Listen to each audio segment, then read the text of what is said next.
Hello students, स्वागत है आपका हमारे यूट्यूब चैनल करियर मेंटर पर। और आज मैं आया हूँ एक नॉलेजेबल वीडियो, ज्योग्राफी की एक वीडियो के साथ में।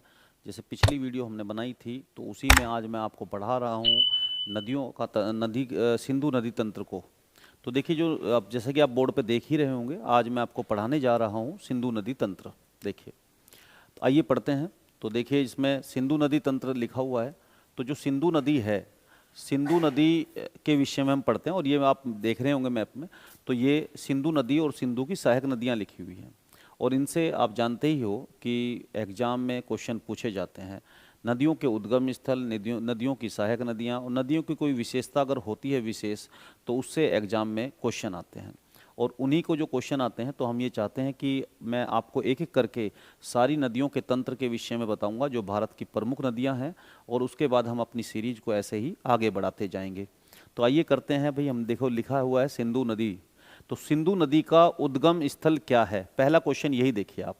भाई, सिंधु नदी निकलती कहाँ से है? तो सिंधु नदी निकलती है जी मानसरोवर झील, तिब्बत से। देखो लिखा हुआ है ना, मानसरोवर झील कहाँ पर है? देखो, ये है मानसरोवर लेक यहाँ पर। तो आप यहाँ देख रहे होंगे, तो ये है मानसरोवर लेक। तो मानसरोवर लेक से निकलती है कौन सी? मानसरोवर लेक से निकलती है हमारी नदी, यानी ये है मानसरोवर लेक। और इसी से निकलते हुए ये भारत की तरफ चली। तो जब भारत की तरफ चलती है, तो आप ये देख रहे हो कि यहाँ पर एक दमचौक नाम की स्थान है, दमचौक। तो ये भारत में प्रवेश कहाँ से करती हैं? तो दमचौक से प्रवेश करती है। अगर ये पूछा जाए पेपर में कि बताइए सिंधु नदी भारत में प्रवेश किस स्थान से करती हैं, तो दमचौक। तो क्या कहाँ से करती हैं? दमचौक से। तो सिंधु रिवर भारत में प्रवेश किस स्थान से करती हैं? तो दमचौक से करती है, दमचौक। और ये दमचौक कहाँ पर है? तो ये दमचौक है लद्दाख में। तो लद्दाख में ये नदी यहाँ पर दमचौक है। उसके बाद ये, क्योंकि ये लद्दाख में ही बहती है, जैसे भारत के अगर किस राज्य में बहती है, अगर ये पूछा, या किस केंद्र शासित प्रदेश में बहती है, तो आपने देखा कि ये नदी भारत में, ये तो ये लद्दाख की हमारी बाउंड्री है, सीमा रेखा है। और ये लद्दाख से ही बहती है। तो आपने पहले कहाँ से प्रवेश करेगी? दमचौक से। दमचौक से प्रवेश की। उसके बाद ये नदी बहना से शुरू किया, तो ये उत्तर पश्चिम दिशा में बहती हुई ये आ गया लेह, लेह स्थान आ गया, ठीक है। उसके बाद ये नदी और आगे बहती है, बहते बहते बहते ये ऐसे पहुंच गई, और ये पाकिस्तान में फिर यहाँ से प्रवेश करती है पाकिस्तान में। यानी अगर ये क्वेश्चन पूछा जाए कि सिंधु नदी भारत में किस स्थान से प्रवेश करती है, निकलती है मानसरोवर से, ये मानसरोवर है। उसके बाद भारत में प्रवेश करती है दमचौक नाम के स्थान पर, यानी लद्दाख में, ठीक है। फिर भारत से निष्कासित किस स्थान से होती है?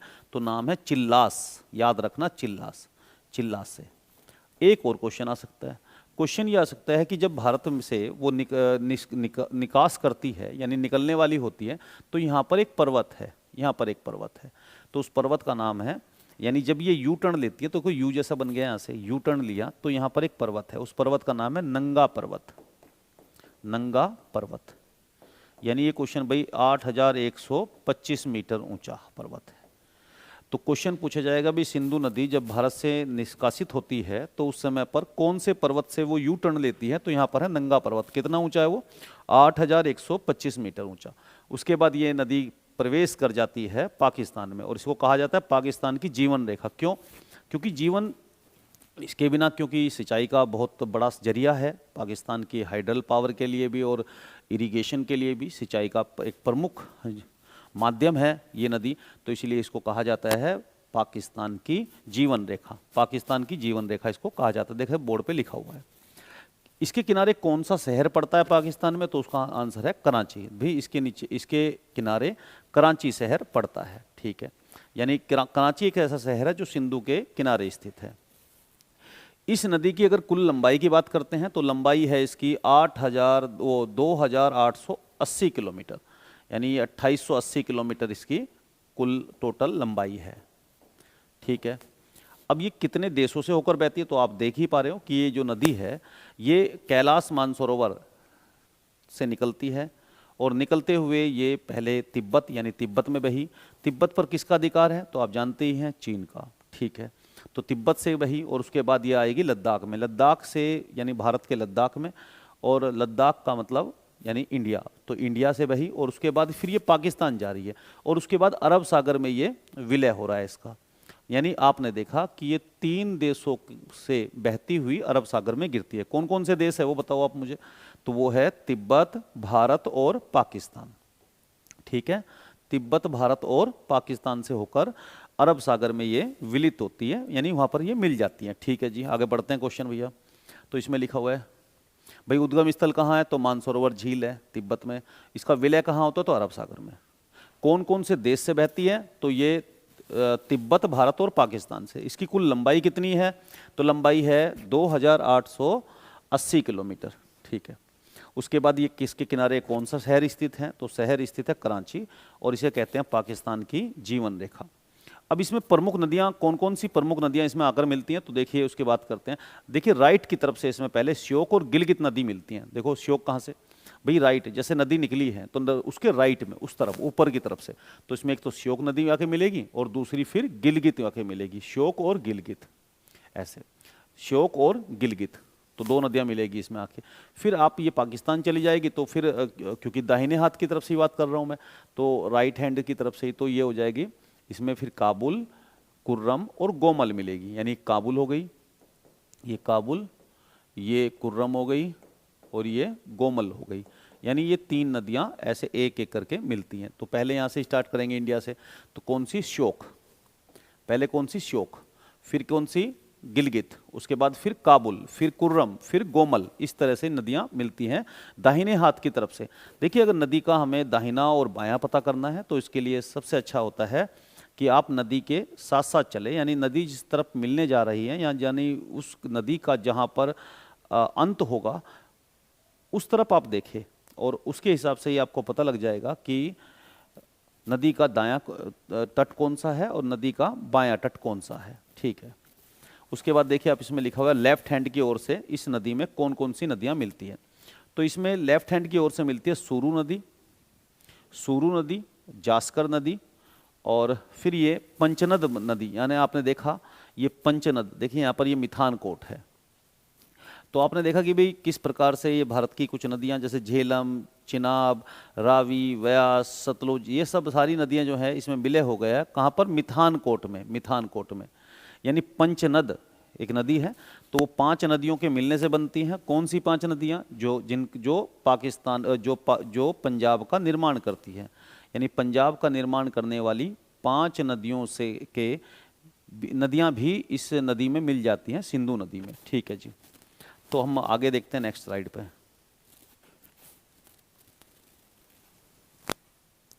ठीक है, अब हम पढ़ते हैं बच्चों।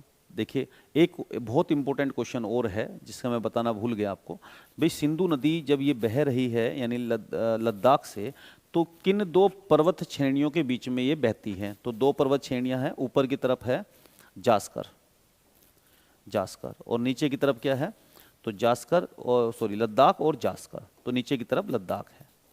यानी आप देखोगे तो ये है जास्कर, जास्कर, और ये है ऊपर की तरफ, नीचे की तरफ है, ऊपर की तरफ है लद्दाख और नीचे की तरफ है जास्कर। कैसे, देखिए मैं इसकी ट्रिक बताता हूँ आपको। भाई उत्तर से लेके दक्षिण में इन नदियों, इन पर्वत श्रेणियों का क्रम क्या है, तो देखिए सबसे ऊपर की तरफ, उत्तर की तरफ में काराकोरम पर्वत श्रेणी है। काराकोरम, काराकोरम है सबसे ऊपर की तरफ। उसके बाद दूसरे नंबर पे क्या होगा, तो उसके बाद में लद्दाख श्रेणी है। उसके नीचे की तरफ, तो देखो उसके नीचे की तरफ ये तीसरी पर्वत श्रेणी है जिसका नाम है जास्कर। और उसके नीचे क्या है, तो उसके नीचे है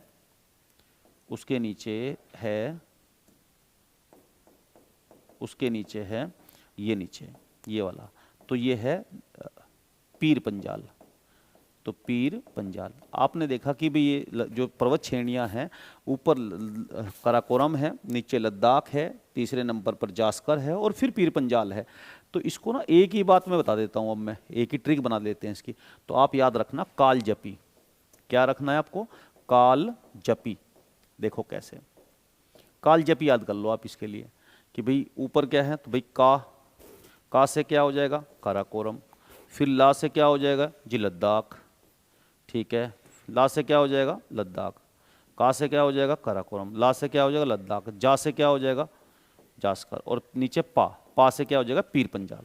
तो आप याद कर लो काल जपी, काल जपी। तो ये ट्रिक हो जाएगी कि सिंधु नदी के लिए, सिंधु नदी किन दो नदियों के बीच, किन दो पर्वत श्रेणियों के बीच में बहती है, तो इसका आंसर हो जाएगा ये लद्दाख और जास्कर के बीच में बहती है, लद्दाख श्रेणी और जास्कर श्रेणी के बीच में बहती है। ठीक है, और आपको याद रखना है पर्वत श्रेणियों को अगर आपको क्रम याद करना है तो इसके लिए आप याद कर लो काल जपी, मैंने का से काराकोरम, ल से लद्दाख, जा से जास्कर और पी से पीर पंजाल। ठीक है जी। उसके बाद बच्चों फिर हम पढ़ते हैं भाई, जैसे कि मैंने आपको बताया कि सिंधु की सहायक नदियाँ जो लेफ्ट से मिलती हैं उसमें जास्कर है, सुरू है, पंचनद है, इस तरह से नदियाँ बनती हैं। तो उन पंचनद में से वो उठा लेते हैं भाई, पंचनद बहुत इंपॉर्टेंट है एग्जाम के पॉइंट ऑफ व्यू से। क्यों? क्योंकि ये 5 नदियाँ भारत में पंजाब की फॉर्मेशन करती है, पंजाब को बनाती है।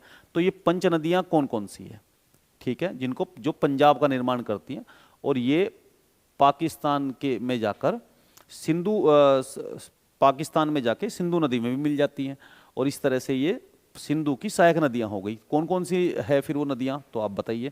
तो देखिए सबसे पहले मैंने लिखा हुआ झेलम, झेलम, चिनाब, रावी, व्यास, सतलुज, ये इनको याद कर लेना। तो झेलम को, अच्छा फिर इसके सामने मैंने लिखा वितिस्ता। तो देखिए झेलम को ना वैदिक युग में, वैदिक काल में वितिस्ता कहते थे। तो झेलम को वितिस्ता कहते थे, चिनाब को अस्कनी कहते थे, और ऐसे ही रावी को पुरुषनी कहते थे, व्यास को विपासा, और सतलुज को सतुदरी कहा जाता था वैदिक काल में। ठीक है, तो इनके प्राचीन नाम हो गए, ये भी इंपॉर्टेंट हो सकते हैं, यहाँ से क्वेश्चन एग्जाम में आ जाता है। ठीक है, अब ट्रिक क्या होगी कि इन पंचनद को बनाने वाली नदियाँ, यानी पंजाब का फॉर्मेशन करने वाली नदियों को कैसे याद करें।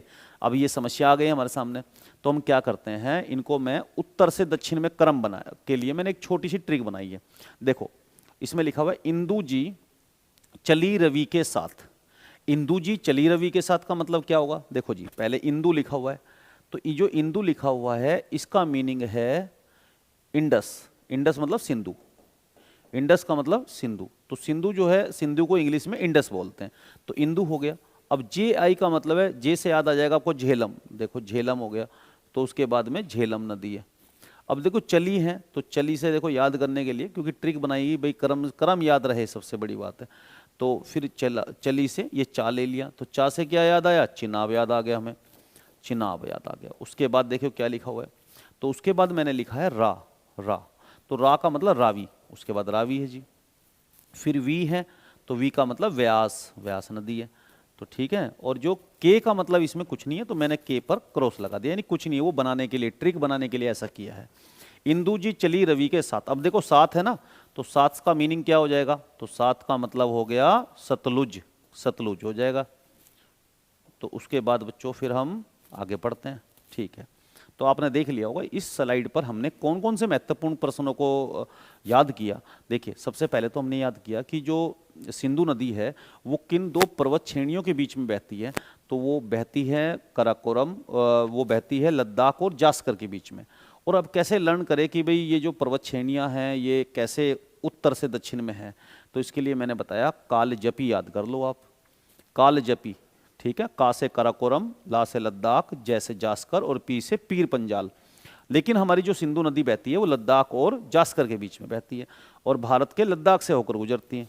ठीक है, उसके बाद मैंने बताया कि सिंधु की लेफ्ट हैंड से बाएं एक तरफ से मिलने वाली कुछ नदियां, तो उसमें मैंने बताया सुरू नदी है, जास्कर नदी है, और फिर पंजनद नदी है, यानी पंजनद का मतलब है पंजाब बनाने वाली 5 नदियां। तो देखो पंजाब बनाने वाली 5 नदियां कौन सी, तो बताइए चिनाब, झेलम, चिनाब, रावी, व्यास, सतलुज, इनका नाम लिखा है मैंने कि भाई झेलम को वितिस्ता कहते थे, ये लर्न करने की बात है, एग्जाम में पूछी जाती है। ठीक है, फिर ट्रिक बताई कि इन्हें उत्तर से दक्षिण में कैसे क्रम लगाया जाए इनका। तो देखो इंदु जी चली रवि के साथ, तो इंदु से क्या हो जाएगा इंडस, याद करो, देखो हमें याद करना जरूरी है एग्जाम के हिसाब से, एग्जाम में क्वेश्चन आता है। ठीक है, फिर ये लिखा है चिनाब, चिनाब है, रावी, और के का मतलब कुछ नहीं है इसमें, और सात का मतलब सतलुज, से याद आ जाएगा, एक नेमोनिक बन गया, और इससे हमें लर्न हो जाएगा भाई नदियाँ किस तरह से क्रम में लगी हुई है। ठीक है, तो हमने इस स्लाइड पर जो लिखा था वो याद कर लिया। चलते हैं हम अगली स्लाइड पर।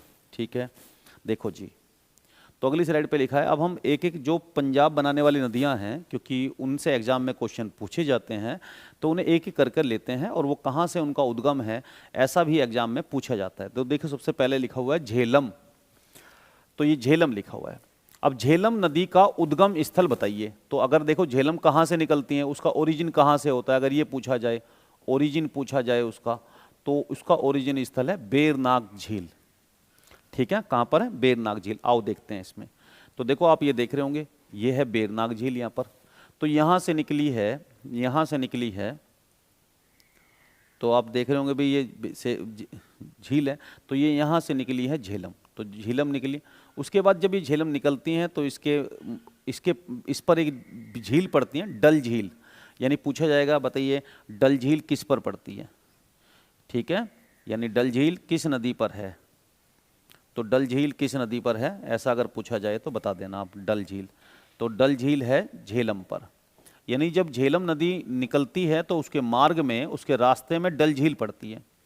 तो डल झील कहाँ पड़ती है, तो हो गया क्वेश्चन। ठीक है, उसके बाद ये नदी बहती है और इस तरीके से ये नदी फिर एक बार पीओके यानी पाक ऑक्युपाइड कश्मीर और इंडिया का बॉर्डर भी बनाती है। देखो यहाँ पर बना रही है। ठीक है, उसके बाद ये नदी बहती है आगे, और आगे बहते बहते ये नदी चिनाब में मिल जाती है। तो ये चिनाब में मिल गई। अब जब इस जगह का नाम ये पाकिस्तान में है, ठीक है, तो ये पाकिस्तान में है, पाकिस्तान में। ठीक है जी, तो देखो आपने देखा कि ये पाकिस्तान में है। जहाँ झेलम चिनाब में मिलती हैं वो पाकिस्तान में। कौन सी जगह है वो, तो देखो ये है त्रिमू, त्रिमू नाम के स्थान है। और ये त्रिमू जो पड़ता है, ये पड़ता है झंग नाम के ज़िले में। तो ये देखो जो झेलम नदी है वो चिनाब से झंग नाम के ज़िले में मिल रही है, झंग त्रिमू नाम के स्थान पर मिल रही है, ये है त्रिमू। तो आपको देखो लिखा हुआ है इसमें, झेलम नदी त्रिमू झंग ज़िले में, जो कि पंजाब लगता है, यानी पाकिस्तान वाला पंजाब लगता है, में चिनाब से मिल जाती हैं। बहुत इंपॉर्टेंट है ये। बताओ झेलम चिनाब से कहाँ मिल रही है, तो हमने देखा यहाँ पर मिल रही है। कौन सा स्थान है ये, झेलम और चिनाब, तो यानी यहाँ पर मिल रही है। इसका नाम है त्रिमू, त्रिमू नाम का स्थान है। ठीक है जी। और जब झेलम और चिनाब आपस में मिल जाती हैं तो नाम जो पड़ता है दोनों का वो चिनाब पड़ता है। झेलम खत्म हो गया, ठीक है, झेलम का नाम खत्म हो गया। फिर इसमें एक महत्वपूर्ण बात यह है कि देखो लिखा हुआ है संयुक्त धारा को चिनाब के रूप में जाना जाता है। यानी झेलम जब मिल जाती है तो झेलम का किस्सा खत्म हो गया, उसके बाद वो चिनाब बन गई है। ठीक है, उसके बाद एक महत्वपूर्ण बात लिखी हुई है, भारत और पाकिस्तान कश्मीर की सीमा बनाती है। यानी भारत और पाकिस्तान की सीमा कौन सी नदी बनाती है, अगर ऐसा क्वेश्चन पूछा जाए, भारत और पाकिस्तान की सीमा बनाती है। आपको मैंने दिखाया, ये रहा, ये पाकिस्तान है इधर और ये भारत है। तो ये पाकिस्तान और भारत के बॉर्डर पर बह रही है झेलम नदी। ठीक है, डल झील किस नदी पर पड़ती है, तो झेलम नदी पर। ठीक है, किशनगंगा जिसे पाकिस्तान में नीलम कहा जाता है, इसकी सहायक नदी है। यानी आपसे अगर एग्जाम में क्वेश्चन पूछा जाए कि बताइए झेलम की सहायक नदी का नाम बताइए, तो झेलम की जो सहायक नदी है उसका नाम है किशनगंगा। किशनगंगा भारत में कहते हैं और पाकिस्तान में उसका नाम है नीलम, नीलम नदी, नीलम और झेलम की जोड़ी। ठीक है, तो हमने पढ़ लिया इस तरह से। तो उसके बाद बच्चों हम आगे बढ़ते हैं, तो नेक्स्ट स्लाइड पर। तो देखिए नेक्स्ट स्लाइड पर आ गए और हम नई नेक्स्ट नदी का नाम इस पर लिखा हुआ है चिनाब। अब हम पढ़ रहे हैं चिनाब नदी को। देखिए चिनाब कहाँ से निकलती है। चिनाब नदी जो है, देखो आप यहाँ देखिए, अगर हम मैप में दिखाऊँ मैं आपको, तो ये हिमाचल प्रदेश है, ये हिमाचल है पूरा, ये हिमाचल है, देखो ये हिमाचल है पूरा। तो ये हिमाचल है और इस हिमाचल के अंदर ये दो धाराएं निकल रही हैं, जैसे एक ये निकली एक ये निकली। एक्चुअली ये क्या है, ये लाहौल स्पीति डिस्ट्रिक्ट है हिमाचल का। अगर ये हिमाचल है तो ये हिमाचल का लाहौल स्पीति डिस्ट्रिक्ट है। तो लाहौल स्पीति डिस्ट्रिक्ट ये रहा, देखो ये हिमाचल है और ये हिमाचल का, ये हिमाचल है हमारा पूरा, इसका ये लाहौल स्पीति डिस्ट्रिक्ट है। तो यहाँ से दो धाराएं निकली हैं, तो एक का नाम है चंद्र और दूसरे का नाम है भागा। और ये जो स्थान है यहाँ पर, इसका नाम है टांडी, देखो लिखा हुआ है। तो अगर चिनाब का उद्गम स्थल कहाँ है ये पूछा जा रहा है, तो देखिए उद्गम स्थल है बाड़ा लाचा दर्रा। कहाँ पर है बाड़ा लाचा दर्रा, लाहौल स्पीति डिस्ट्रिक्ट में। तो बाड़ा लाचा दर्रा है लाहौल स्पीति डिस्ट्रिक्ट में। तो लाहौल स्पीति डिस्ट्रिक्ट जिला है हिमाचल प्रदेश का। ठीक है, बाड़ा लाचा दर्रे से निकलती है चिनाब नदी। कहाँ पर बाड़ा लाचा, जिला पूछे तो लाहौल स्पीति, किसका लाहौल स्पीति, हिमाचल प्रदेश का। ठीक है। एक्चुअली जहाँ से निकलती है तो ये चिनाब के नाम से नहीं निकलती, ये निकलती हैं चंद्र और भागा नाम के दो धाराओं के रूप में निकलती है। एक चंद्र है, देखो ये रहा, ये चंद्र है और ये भागा है, और दोनों मिलेंगे कहाँ पर, टांडी नाम के स्थान पर। देखो टांडी, टांडी नामक स्थान पर दोनों नदियाँ आपस में मिल जाती हैं, तब इसका नाम पड़ता है चिनाब, तब इसको चिनाब कहते हैं। तो देखो आप देखो यहाँ पर ये निकली चंद्र और ये भागा आपस में मिली यहाँ पर टांडी नाम के स्थान पर, तो तब इसका नाम पड़ा चिनाब। अब ये ऊपर की तरफ थोड़ा बही, ऐसे उत्तर पश्चिम की तरफ बहना शुरू किया इसने, ठीक है। तो इसने ये चंद्र और ये भागा आपस में टांडी नाम के स्थान पर हिमाचल प्रदेश में मिल गई, और फिर उत्तर पश्चिम में बहना इसने शुरू कर दिया ऐसे, और फिर ये पहुंची कश्मीर, ठीक है, और ऐसे बहना शुरू किया। तो चिनाब देखो ऐसे बह रही है, और इधर से आ गई कौन, झेलम, और मिल गई कहाँ पर, तो आपको पता है झंग में मिल गई। झंग का मतलब कौन सी जगह, झंग में, तो झंग में मिल गई त्रिमू नाम के स्थान पर। ये त्रिमू नाम का स्थान है झंग में, और ये पंजाब में पड़ता है, पाकिस्तान वाला पंजाब में पड़ता है। उसके बाद क्या हुआ, ये जो चिनाब है उसके बाद चिनाब के नाम से बहेगी, झेलम और चिनाब में से चिनाब के नाम से आगे बहेगी, और फिर इधर से आ जाएगी ये रावी, तो ये रावी आ जाएगी, ठीक है, रावी आ जाएगी, और रावी फिर रावी और चिनाब आपस में मिल जाएंगी। तो देखो चिनाब में रावी किस स्थान पर मिलती हैं, तो ये सराय सिद्धू नाम का स्थान है। तो देखो इस जगह का नाम क्या है मैं बताता हूँ आपको, ये क्या है और ये कौन सा स्थान, ये है झंग, त्रिमू झंग, त्रिमू झंग, और ये जो नीचे वाला स्थान है इसका नाम है सराय सिद्धू। यानी ये हो गया, देखो झेलम और चिनाब आपस में मिली तो इनका नाम हुआ चिनाब, तो ये यहाँ पर चिनाब है इसका नाम, और चिनाब में जब रावी मिली तो उसका नाम हुआ चिनाब, तब भी उसका नाम चिनाब ही रहा। यानी झेलम और रावी को तो खत्म कर देती है चिनाब, आगे बढ़ेगी चिनाब के नाम से। ये झेलम से चिनाब कहाँ मिली, तो वो मिली झंग में, यानी त्रिमू झंग, त्रिमू झंग में, त्रिमू और झंग में मिली। झंग मतलब जिला है, ये वाला स्थान है वो, ठीक है। उसके बाद चिनाब में रावी कहाँ मिली, तो देखो चिनाब में जो रावी मिली है वो मिली है सराय सिद्धू में, सराय, बस मैं सराय लिख देता हूँ, सराय सिद्धू में मिली। उसके बाद देखिए इसका नाम फिर क्या पड़ा, इसका नाम पड़ा चिनाब, और चिनाब फिर आगे बढ़ी तो फिर इधर से सतलुज आ गई, तो सतलुज से मिलेगी, यानी तो इस जगह का नाम है बहावलपुर, ठीक है। तो यहाँ पर होगा क्या, बहावलपुर, यानी ये जो है सतलुज इधर से आई तो इसका नाम है बहावलपुर नाम की जगह, उच्च बहावलपुर। उसके बाद ये नदी बहेगी, यानी इसका नाम हो गया पंचनद। अब देखिए जब चिनाब, झेलम मिली चिनाब में तो चिनाब रहा, रावी मिली चिनाब में तो भी चिनाब रहा, लेकिन जब चिनाब में सतलुज मिली तो इसका नाम हो गया पंचनद। क्या नाम हो गया, पंचनद, पंचनद हो गया। और जब ये पंचनद अब जो है पंचनद के नाम से, पंजनद के नाम से नदी बहेगी, और ये आ गई हमारी कौन सी नदी, ये आ गई हमारी सिंधु नदी, और सिंधु नदी के लिए ये, तो ये सिंधु नदी आ गई, और ये मिथानकोट नाम के स्थान भी आ गया, तो वहाँ पर ये पंचनद मिल जाती है। तो कहने का मतलब ये हुआ कि पाकिस्तान में कौन कौन से जो पॉइंट बने हैं जहाँ पर वो मिलती हैं, तो देखो मैं यहाँ पर बना के दिखाता हूँ उनको, बताओ मुझे। इधर से आई झेलम, ये आ गई चिनाब, ये है झेलम, ये है चिनाब, का आपस में मिली कौन से स्थान पर, तो इसका नाम है सर त्रिमू, त्रिमू का झंग, झंग जिले में है और पंजाब लगता है, ठीक है। तो यहाँ पर मिल गई। उसके बाद थोड़े से नीचे की तरफ आएंगे तो इधर से रावी आकर मिल गई, किसमें, चिनाब में।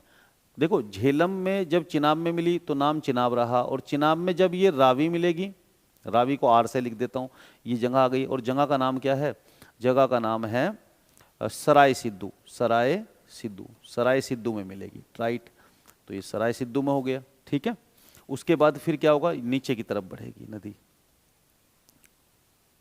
तो ये जो है सराय सिद्धू में, ये रावी हो गई सराय सिद्धू में, ये सराय सिद्धू है जी, ये सराय सिद्धू है।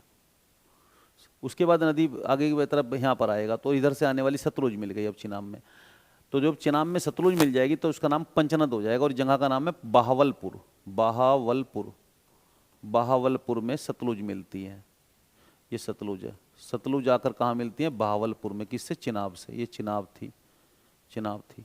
और इस तरीके से फिर ये पंचनद बन जाता है, और फिर ये उसमें मिल जाती, जगह का नाम है मिथानकोट, तो मिथानकोट में ये मिल जाती है, किससे, सिंधु से।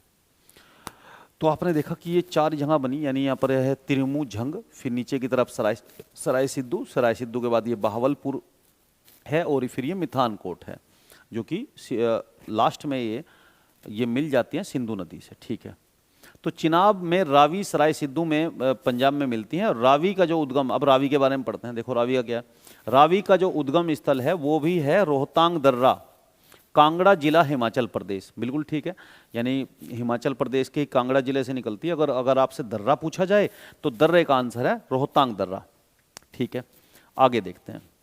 और जिला पूछे तो कांगड़ा। उसके बाद व्यास नदी, देखिए व्यास नदी है, वो भी हिमाचल से ही निकलती हैं। उद्गम स्थल है रोहतांग दर्रा, कुल्लू जिला, हिमाचल प्रदेश। यानी 3 नदियां निकली हैं। जैसे अगर ये हिमाचल प्रदेश में ऐसे बनाऊं तो आपने देखा कि ये जो जिला है इसका नाम है लाहौल स्पीति, ये बीच में पड़ेगा सेंटर में कुल्लू, और इधर थोड़ा पड़ेगा कांगड़ा। तो रावी निकलेगी कांगड़ा से, और व्यास निकलेगी कुल्लू से। दोनों का रोहतांग दर्रा, दोनों का दर्रा कौन सा है, रोहतांग। लेकिन जो उससे चिनाब निकली थी वो चंद्र और भागा के रूप में टांडी में मिली थी, और फिर जो आगे बढ़ी थी ऐसे, वो निकली थी आपके लाहौल स्पीति डिस्ट्रिक्ट से और बाड़ा लाचा दर्रा से। तो ये बाड़ा लाचा दर्रा था लाहौल स्पीति में। ठीक है, अब देखिए व्यास नदी से एग्जाम में क्या क्वेश्चन आते हैं। व्यास नदी का उद्गम स्थल बताइए, तो रोहतांग जल दर्रा है, और ये कुल्लू जिला, हिमाचल प्रदेश में है। ठीक है, व्यास सतलुज नदी में पंजाब के हरीके में मिल जाती है, और यहीं से इंदिरा गांधी नहर निकाली गई है। यानी व्यास एक ऐसी नदी है जो बहती हुई वो पाकिस्तान नहीं जाती, वो सतलुज नदी में मिल जाती है। देखो कैसे, देखो यहाँ पर देखते हैं। आपने देख ही लिया बच्चों, जैसे ये क्या है, ये है चंद्र और भागा नदी, टांडी नाम के स्थान पर आपस में मिल गई, और मिलने के बाद में ये है चंद्र और भागा नदी आपस में मिली हिमाचल प्रदेश में ही। ये नदी फिर आगे बढ़ी तो ये बढ़ते बढ़ते चिनाब हो गई, चिनाब में इधर से झेलम मिल गई आके। तो जो झेलम मिल गई तो नाम हुआ क्या, जगह का नाम है झंग में मिल गई, यानी त्रिमू नाम के स्थान पे। उसके बाद ये ब्यास है, तो जो ब्यास है तो उसके बाद रावी है, ये रावी नदी है। और रावी नदी जो है वो आपको पता ही है, मैंने बताया इससे पहले, कांगड़ा जिले से निकलती है रोहतांग दर्रे में। ठीक है, और वो चिनाब में मिल जाती हैं, यानी चिनाब ही प्रमुख है, झेलम और ये तो उसकी सहायक नदियाँ हैं, दोनों तो सहायक नदियाँ हैं, तो चिनाब ही नाम रहेगा। और इस जगह का नाम मैंने बताया सराय सिद्धू, तो ये कौन सा है, त्रिमू झंग। ठीक है, टी झंग लिख दिया, यानी त्रिमू झंग। और आर जो यहाँ पर ये मिली है तो इसका नाम है सराय सिद्धू, तो ऐसे लिख दिया मैंने इसके लिए सराय सिद्धू। उसके बाद इसका नाम चिनाब रहेगा, लेकिन फिर बाद में ये व्यास सतलुज नदी आके, ये सतलुज नदी आ रही है, देखो सतलुज नदी इसमें मिल जाएगी बहावलपुर में, और ये नदी फिर आपको पंजनद बना लेगी, और उसके बाद ये मिठानकोट में जाके मिल जाएगी। यानी 4 हमारे मिलने के पॉइंट बने हैं। देखो ये है त्रिमू, ये सराय सिद्धू, ये बहावलपुर, और ये मिठानकोट। ठीक है, अब हम बात कर रहे हैं क्योंकि व्यास की, तो व्यास नदी का उद्गम स्थल भी रोहतांग दर्रा, कुल्लू जिला, हिमाचल प्रदेश है। ये यहाँ से निकलती है, और निकलने के बाद ये नदी व्यास नदी, ये रही देखो, ये व्यास नदी है, और ये मिल गई है यहाँ पर, कहाँ पर, पंजाब में। यानी ये पाकिस्तान नहीं गई, इसने सतलुज नदी में मिल गई। सतलुज नदी कहाँ से निकलती है, तो देखो वहीं से निकलती हैं, तिब्बत से ही। जैसे तिब्बत से ये तो निकल गई यहाँ से, कौन सी, ये निकली सिंधु। जब सिंधु निकलती हैं तो उसी के पास से सतलुज भी निकलती है। जगह का नाम है राकसताल या राक्षसताल, देखो लिखा हुआ है। मानसरोवर के राकसताल या राक्षसताल से, तिब्बत से उद्गम होता है सतलुज नदी का। और सतलुज नदी जब भारत में प्रवेश करती है, जैसे सतलुज निकली है वहीं से ही, एक्चुअली कैलाश मानसरोवर से 3 नदियां निकलती है, एक सिंधु नदी, ये सतलुज नदी, और एक हमारे पूर्व की तरफ जाती है जिसका नाम है ब्रह्मपुत्र नदी। तो आपने देखा ये 3 नदियां निकली, तो देखो कैसे, ये है इंडस आई, ये कौन सी है, सतलुज एस, और ये बी ब्रह्मपुत्र। तो ये कोड हो जाएगा एक तरह, इस तरह से क्या हो जाएगा, देखो ये आई, ये एस, और ये बी। तो SBI, state bank of India, state bank of India, SBI, यानी 3 नदियां हैं जो तिब्बत से निकलती हैं। कौन कौन सी नदियां हैं भारत की जो प्रमुख नदियां हैं जो तिब्बत की कैलाश मानसरोवर से निकलती हैं, तो आई मतलब Indus, I for Indus, B for Brahmaputra, S for Sindhu Sutlej, तो इसका मतलब SBI, state bank of India हो गया। सर ये तो बढ़िया, अच्छा हो गया ट्रिक। उसके बाद देखते हैं, देखो सतलुज नदी बही, अब क्वेश्चन ये आ सकता है जो सतलुज नदी है वो किस दर्रे से भारत में प्रवेश करती हैं। तो यहाँ पर जो है ना भारत और तिब्बत के बॉर्डर पर है सिपकिला दर्रा। तो देखो मैंने लिखा हुआ है सिपकिला दर्रा, सिपकिला दर्रे से भारत में प्रवेश करती हैं। सतलुज नदी सिपकिले दर्रे से भारत में प्रवेश करती है। अब सतलुज नदी उसके बाद बहती है और बहने के बाद ये हिमाचल में आती है, कन्नौर आई, कन्नौर के बाद शिमला सोलन ऐसे बहते हुए आई और बिलासपुर आई, और बिलासपुर आने के बाद ये फिर क्या इधर से व्यास आई। व्यास कहाँ से निकलती है देखो, तो व्यास निकलती है व्यास कुंड से। कहाँ से, तो व्यास निकलती है हिमाचल प्रदेश के हिमाचल प्रदेश के कुल्लू जिला, कुल्लू जिले में अगर दर्रा पूछे तो रोहतांग दर्रा। अब ये कहोगे सर रोहतांग दर्रा, हाँ देखिए रावी का भी रोहतांग दर्रा और दोनों का रोहतांग दर्रा, मैंने दोनों को कर दिया। देखिए यहाँ पर क्या है, ये रावी का भी रोहतांग दर्रा, ब्यास का भी रोहतांग दर्रा अगर दर्रा पूछे तो। और जिला पूछे तो जिले अलग अलग हैं, जैसे देखो रावी का कौन सा, कांगड़ा, और व्यास का कौन सा, तो कुल्लू। ठीक है, जिले अलग अलग है लेकिन दर्रा एक ही है। हाँ, व्यास कुंड का एक एग्जैक्ट स्थान भी है व्यास कुंड। व्यास नदी का उद्गम स्थल बताइए, तो रोहतांग दर्रा कुल्लू जिला, और व्यास कुंड भी पेपर में आता है, तो अगर ऐसा आए तो व्यास कुंड भी याद कर लेना आप। व्यास नदी का कहाँ से उद्गम होता है, व्यास कुंड हिमाचल प्रदेश में। ठीक है, तो ये सतलुज नदी में पंजाब के हरीके में मिल जाती है और यहीं से इंदिरा गांधी नहर निकाली गई है। देखिए तो आपको बताऊं मैं आपको, इसमें जो व्यास नदी है, व्यास नदी निकलती है आपको पता है कि व्यास कुंड से, कुल्लू से, और बहती हुई ऐसे इधर से आती हुई सतलुज में मिल जाती हैं। तो ये मिल गई यहाँ पर, और जो मिल गई ना यहीं पर है हरीके। तो देखो हरीके बैराज बोलते हैं इसको, और जो हरीके बैराज है वहीं से नहर निकाल दी गई हैं जो कि राजस्थान चली जाती हैं। इसका नाम है इंदिरा गांधी नहर। तो क्वेश्चन आएगा भाई इंदिरा गांधी नहर कहाँ से निकाली गई, इंदिरा गांधी नहर तो पंजाब से निकाली गई है, और ये सिंचाई का प्रमुख साधन है पश्चिमी राजस्थान के लिए, बहुत महत्वपूर्ण नदी है, नहर है। तो इंदिरा गांधी नहर कहाँ से निकाली गई है, तो ये हरीके से निकाली गई है। देखो ये ब्यास नदी और ये सतलुज नदी आई, सतलुज नदी दोनों मिल गई। ब्यास जब सतलुज में मिल जाती है तो नाम हो जाता सतलुज, तो सतलुज आगे बढ़ती है और वो पाकिस्तान चली जाती है, और बहावलपुर हिमाचल प्रदेश में वो मिल जाती है, किसमें, तो वो चिनाब नदी में, और तब इसका नाम हो जाता है पंचनद। क्या नाम हो जाता है बोलो, पंचनद। तो तब इसका नाम पड़ जाता है पंचनद, पंचनद बोलते हैं, और ये फिर मिठानकोट में जाके मिल जाती है, किसमें, तो ये पंचनद नदी मिठानकोट में सिंधु नदी में मिल जाती है, जिसकी ये प्रमुख सहायक नदी है।